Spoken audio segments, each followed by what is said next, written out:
আসসালামু আলাইকুম। কেমন আছেন ভাই? ভালো। আলহামদুলিল্লাহ। আচ্ছা, আমরা তো প্রবাসী সবাই, জি প্রবাসে আছি। খুব কষ্টে দুঃখে, কাজ না থাকলেও চলতে হয়, কাজ থাকলেও আমরা রুজি করি, জি কিন্তু দেশের জন্য আমরা সবসময় খুব চিন্তিত থাকি। এই জি। যে বন্যাটা হইল, ঠিক আছে। আপনার অনুভূতিটা কি? কেমন লাগতেছে? ব্যাপারটা কীরকম? কিন্তু অনুভূতি আর কি বলবো, অনুভূতি হচ্ছে মন খারাপ। হ্যাঁ, অনুভূতি অনেক মানুষ কষ্ট করতেছে, এটা দেখে মানে একটু হ্যাঁ, আসলে বারাক্রান্ত, হাসি আসতেছে না, আসলে but মন বারাক্রান্ত, কিছু বলতে ইচ্ছে করছে। মানে কাজ করতে পারতেছি না, সবসময় মোবাইল দেখতেছি, কি হইলো কি না, কেউ ফেক নিউজ দিতেছে, এইটারও বিশ্বাস করতেছি, ভালো নিউজ দিতেছে, এইটারও বিশ্বাস করতেছি, এটাই না। আচ্ছা, এই যে ফেনীতে এখন যে রেড অ্যালার্ট জারি হইলো, এখন কোনো সাহায্য নিয়ে কেউ ঢুকতে পারবে না ওখানে। এই অবস্থায় যারা গেছে ওরাও আটকে গেছে, অনেক মানুষ নিখোঁজ হয়ে গেছে। এই অবস্থা, পানিটা যে হঠাৎ করে আইলো, এই পানি আসার ব্যাপারে আপনি কি ইন্ডিয়াকে দুষছেন? আমাদের প্রবাসীদের কি এই ধারণাটা কি? কিছুটা দুষ্ট তাদের আছেই, জানি না কতটুকু সত্য মিথ্যা, আর তারা রাতের আধারে অল্প অল্প করে চাইলে পানি ছাড়তে পারত। তারা তো একসাথে চাইটা দিছে নিচু জায়গার মধ্যে মানুষগুলো। ও, আসলে আসলে তারা পানি ছাড়ছে, ঠিক আছে, ছাড়ালে সমস্যা নাই, কিন্তু তারা এত পানি হওয়ার পরে হঠাৎ তারা ছাইড়া দিছে পানিটা ইনফরমেশন ছাড়াই নাকি?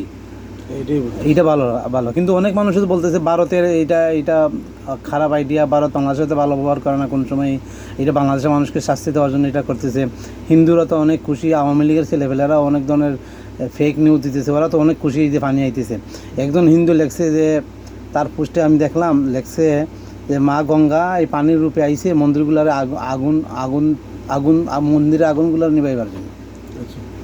এইটার অনুভূতিটা প্রবাসীদের কি?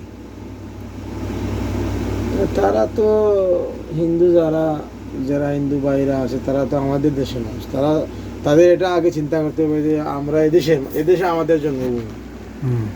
তারা তাদেরকে এটা চিন্তা করা জরুরি। ওইটা না করে তারা যে অন্য চিন্তা করে, তো এটার তো প্রতিফল সমস্যা অন্য কিছু হতে পারে।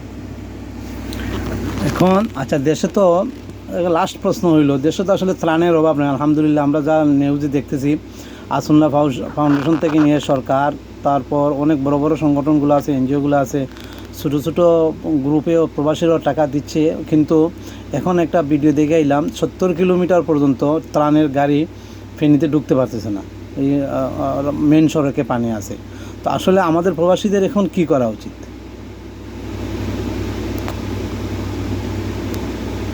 দোয়া ছাড়া করার কিছু নেই নাকি? দোয়া ছাড়া আমাদের কি করা আছে? আর বিকাশে যার তার ফেসবুকের বিকাশ থেকে কাউরে বিকাশ না দেওয়াই ভালো নাকি?